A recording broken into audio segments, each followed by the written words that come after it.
मुदखेड तालुक्यातील मौजे रोही पिंपळगाव येथील 7 वर्षीय मुलीचा अत्याचार करून हत्या केल्याची प्राथमिक अंदाज व्यक्त केला असताना आज महाराष्ट्र राज्याचे माजी मुख्यमंत्री अशोक चव्हाण यांनी पीडित मुलीच्या कुटुंबाला भेटून सांत्वन केले आणि मुलीच्या मारेकऱ्याला फाशीची शिक्षा होणारच असा पुनरुच्चार यावेळी चव्हाण यांनी करत झालेल्या घटनेचा तीव्र शब्दात निषेध केला।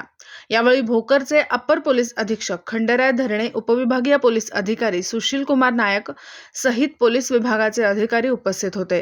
घटनेबद्दल रोही पिंपळगाव येथील ग्रामस्थांनी बैठकीमध्ये माजी मुख्यमंत्री यांच्या उपस्थितीत सामाजिक सुरक्षा संदर्भामध्ये प्रश्न उपस्थित केले। अतिक अहमद, मुदखेड तालुका, जिल्हा नांदेड।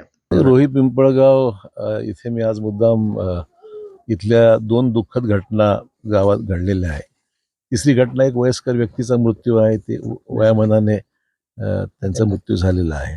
पण 2 दुःखद घटना ज्या आहेत ते म्हणजे एका लहान अल्पवयीन मुलगी जिचं वय जेमतेम 6 वर्षाचं असेल, तिच्यावर अत्याचार करून तिचा मृतदेह हा 10-12 किलोमीटर अंतरावर जाऊन तिथे टाकण्यात आला आणि त्याच्यावर अन्याय अत्याचार करणारी मंडळी ही फरार झालेली आहेत। अजूनही कोण आहेत करणारे याच्या बाबतीमध्ये काही स्पष्टता येत नाही। पोलीस तपास सुरू आहे। आता ॲडिशनल SP सुद्धा या ठिकाणी माझ्याबरोबर होते आणि आम्ही गावात जाऊन त्यांची पूछताछ केलेली आहे।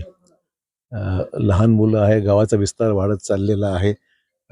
थोडासा दुर्गम भागात शाळा आणि मुलं खेळतात, त्यांच्यावर लक्ष अंतर जास्त असल्यामुळे असं थेट लक्ष लोकांचं जात नाही। अशा ठिकाणी ही घटना बहुधा घडलेली आहे आणि त्या लहान मुलीला उचलून 6 वर्षाच्या मुलीवर उचलून त्या ठिकाणी अत्याचार करण्यात आल्याचं सकृत दर्शन दिसत आहे। अर्थात ते रिपोर्ट आल्यावर स्पष्ट होईल की नेमकं कशात काय घडलं आहे, पण तिला मारल्यानंतर तिचा खून करण्यात आलेला आहे असं ते प्राथमिक चर्चेअंती दिसत आहे मला। त्यामुळे तिची पोलीस चौकशीमध्ये लोक सहकार्य करतायत। स्थानिक लोकांचं त्याच्यामध्ये खूप योगदान पॉझिटिव्ह आहे, मदत करायची भूमिका आहे। परंतु शोध करून आरोपी पकडल्याशिवाय नेमकं ह्याचा हेतू काय किंवा कशामुळे घडलं आहे हे स्पष्ट होणार नाही।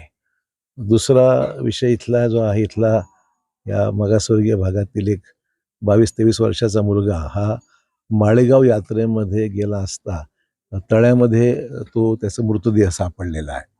आता हे मारून टाकलाय का, हे घातपात आहे का, नैसर्गिक बुडून मृत्यू आहे, हे अजून कळायला मार्ग नाही आहे।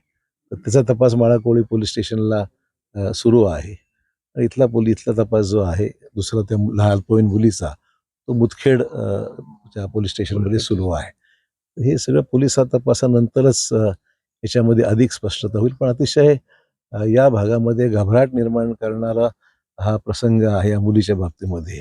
अल्पवयीन 6 वर्षाच्या मुलीला उचलून नेणं आणि त्याच्यावर जे काही प्रसंग घडला आहे लोकांना चीड निर्माण करणारा आहे, दुःखही तीव्र आहे। लोकांमध्ये भीती पसरलेली, शाळेत मुलांना पाठवायचं कसं याच्यामध्ये काल 2 दिवसामध्ये तर मुलं शाळेला सुद्धा जाऊ शकलेली नाहीत, हे वास्तव आहे। त्यामुळे यांना धीर देणं, सांत्वन करणं आणि तपास तातडीने करून घेणं हा त्यातला महत्त्वाचा भाग असं वाटतं।